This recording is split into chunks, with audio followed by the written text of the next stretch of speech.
사무엘이 백성들을 미스바에 모아놓고 사울을 왕으로 삼았습니다. 그리고 사무엘은 백성들에게 권면의 말씀을 하는 중에 자신의 삶을 회고하면서 그들에게 교훈을 주었습니다. 그 말씀과 관련해서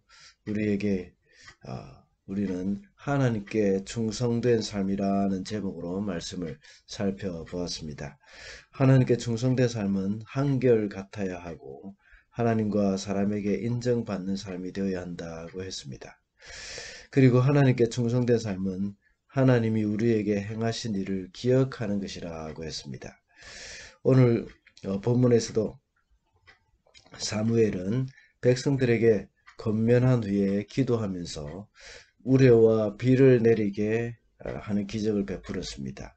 그리고 중요한 당부를 하고 있는 것을 보게 됩니다. 이것은 하나님을 잘 섬기라는 말씀입니다. 이렇게 우레와 비를 내리기까지 하면서 당부한 것은 그들이 결코 잊어서는 안 되는 말씀이기 때문입니다. 그래서 오늘은 꼭 기억해야 할 것이라는 제목으로 말씀을 살펴보겠습니다. 첫째로 자신의 잘못을 기억해야 합니다. 17절입니다. 지금은 밀을 거두어 드리는 때가 아닙니까? 그렇더라도 내가 주님께 아뢰면 주님께서 천둥을 일으키시고 비를 내리실 것입니다. 그러면 왕을 요구한 것이 주님께서 보시기에 얼마나 큰 죄악이었는지 밝히 알게 될 것입니다. 오늘 본문에서 사무엘은 기도하면서 우레와 비를 내리게 하는 기적을 행했습니다. 어떤 사람은 우레와 비를 내리게 하는 것이 무슨 기적이냐고 생각할 수도 있습니다. 그러나 방금 읽은 본문 17절에 보면 밀을 거두는 시기라고 말씀하고 있습니다. 이때는 보통 비가 내리지 않는 건기철입니다. 비가 전혀 없는 계절에 비를 내리게 한 것이 바로 기적입니다. 또 한 가지 기적이라고 할 수 있는 것은 사무엘이 기도하니 여호와께서 우레와 비를 내리셨다고 말씀하고 있습니다. 우연이라고 볼 수도 있겠지만 이것도 역시 기적이라고 볼 수 있습니다. 이 우연히 비가 내리는 그 시간에 맞춰서 기도한다는 이건 역시 기적이죠. 그러나 본문은 분명히 기도했을 때 하나님이 천둥과 비를 내려주셨다고 말씀하고 있습니다. 이렇게 기적을 베푼 것은 이런 충격적인 일이 일어나게 함으로 결코 잊지 않도록 하기 위함이었습니다. 무엇을 잊지 않게 하려는 것이겠습니까? 그것은 그들이 지은 죄를 잊지 않게 하기 위한 것입니다. 그들이 하나님을 버리고 인간 왕을 구한 죄를 가리킵니다. 누차 말씀을 드리는 것이지만 하나님은 왕정을 계획하고 계셨습니다. 신본주의 왕정입니다. 왕을 세우고 왕이 통치를 하는 것이지만 하나님의 다스림 아래에 있는 왕정입니다. 그러나 백성들이 왕을 구한 이유는 하나님이 자신들의 왕이 되시는 것에 대한 거부였다는 것입니다. 그것이 바로 죄가 된다는 겁니다. 그래서 그들은 이방 민족과 같이 되기를 원하는 것이었습니다. 이것이 그들에게는 하나님을 버리는 그러한 죄였습니다. 그래서 하나님께서는 사무엘에게 말하기를 백성들이 너를 버린 것이 아니라 나를 버린 것이다 하고 말씀을 하신 겁니다. 사무엘은 이스라엘 백성들이 그 죄를 깨닫게 하기 위해서 하나의 기적을 일으켰습니다. 그것은 우레와 비를 내리게 하는 것입니다. 하나님은 우리의 죄를 잊어버리신다고 말씀하셨습니다. 그러나 무조건 잊어버리는 것은 아닙니다. 우리가 참회하고 죄에서 돌아설 때에 동시에 이렇게 하나님 앞에 이 죄가 용서를 받게 되는 겁니다.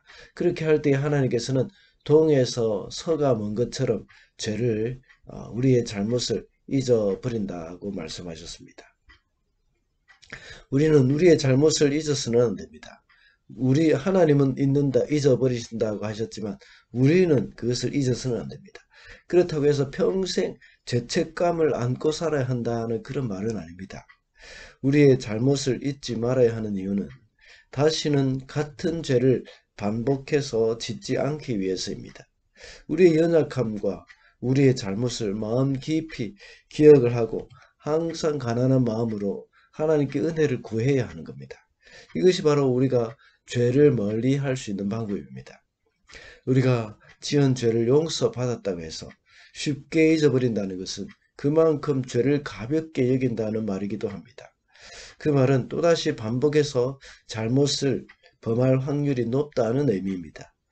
베드로가 평생 잊지 못할 잘못을 범한 것은 바로 예수님을 3번 부인한 것이지 않습니까? 그런 닭이 우는 소리만 들어도 그날의 실수를 마음에 되새겼을 것입니다. 그 후로 그가 과연 말로나 행동으로나 주님을 부인했을까요? 결코 그럴 수 없었을 것입니다. 나중에 베드로는 십자가에 거꾸로 매달려서 순교를 했습니다. 이와 같이 이스라엘 백성들도 역시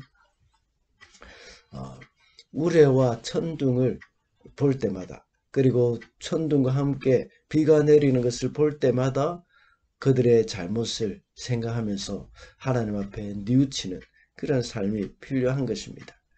이와 같이 이스라엘 백성들 이 하나님 앞에서 자신의 잘못들, 하나님을 거부하고 그들이 왕이 되는 것을, 하나님이 그들의 왕이 되는 것을 거부하고 또 인간의 왕을 구한 그러한 잘못을 기억할 필요가 있었던 것입니다. 그러므로 우리가 기억해야 할 것은 자신의 잘못을 잊어서는 안 된다는 것입니다. 둘째로 하나님만을 섬겨야 함을 기억해야 합니다. 20절과 24절입니다.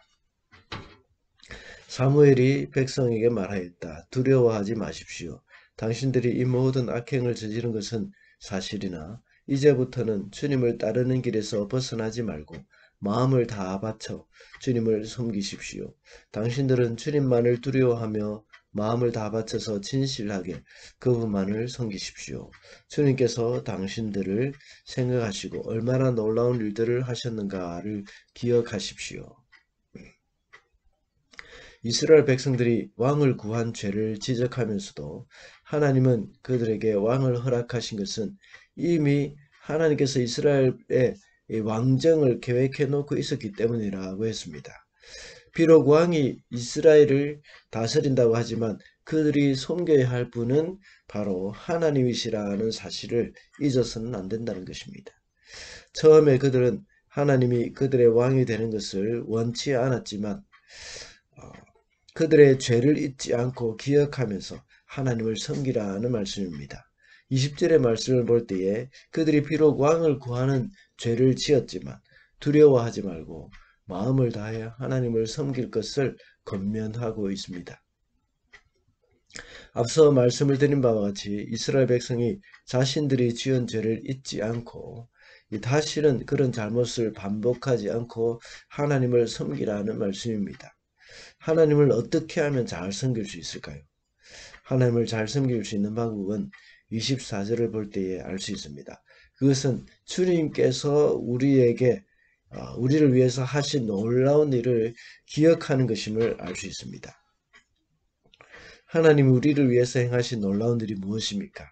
물론 굉장히 많이 있을 것입니다. 헤아릴 수가 없을 것입니다.